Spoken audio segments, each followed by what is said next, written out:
Okay, so I'm going to make this quick because as you can see, I'm in my car, but the question recently came up, should you count calories to lose weight? So before I give you this answer, I just want you to know that none of my ladies count calories.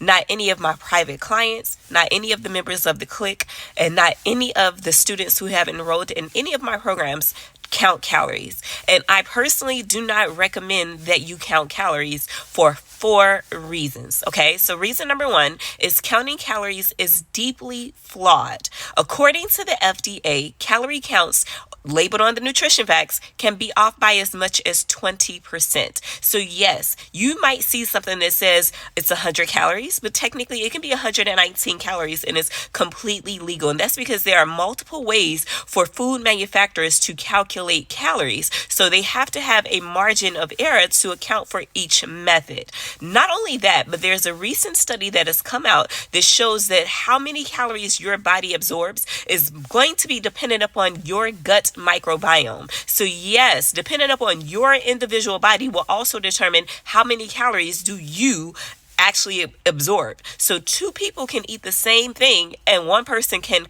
absorb more calories than the other person.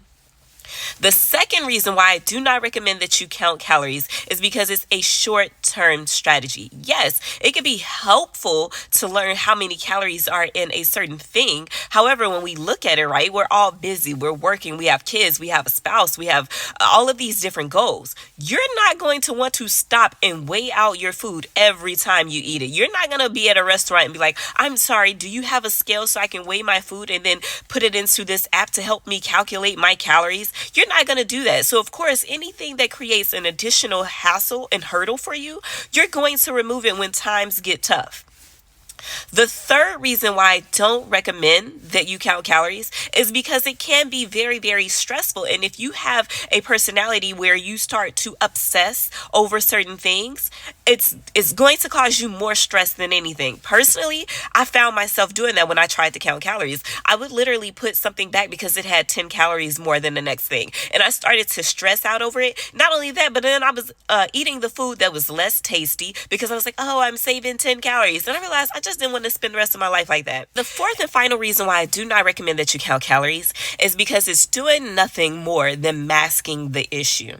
So many of us struggle with our weight because there's a disconnect. We're so busy taking care of the kids, the spouse, our responsibilities, our goals, right? That we're not actually taking care of ourselves and we're not listening to our bodies. So there's a disconnect between our minds and our bodies, and this is the reason why we're gaining weight. And so what I realized when I was counting calories, right, is I was eating it because it was in my calorie window, right? I never actually stopped and asked myself, are you hungry? Like I never even stopped to think about what do I truly need, because now I was just focused on an external factor telling me when to eat, an external factor telling me how much to eat, instead of actually listening to my body.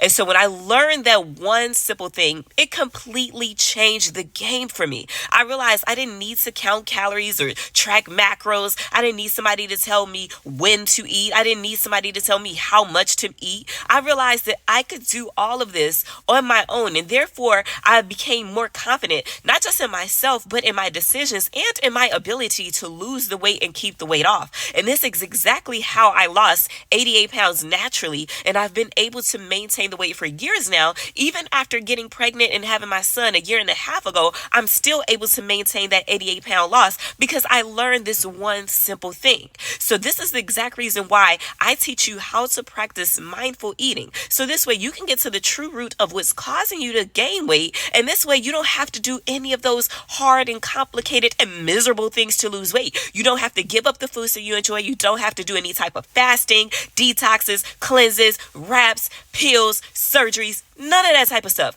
And all of my people are losing 20, 30, 40 plus pounds naturally simply by doing this one simple thing. So if you want to lose 30 pounds or more and keep it off without giving up the foods that you enjoy, I want you to go ahead and click the link with this video and sign up for my Mindful Eating Made Simple course, where I'm going to walk you through the 4-step process that I took to lose 88 pounds naturally. So if you're ready to lose weight and keep it off for good this time, go ahead and click the link with this video, and I'll be talking to you soon.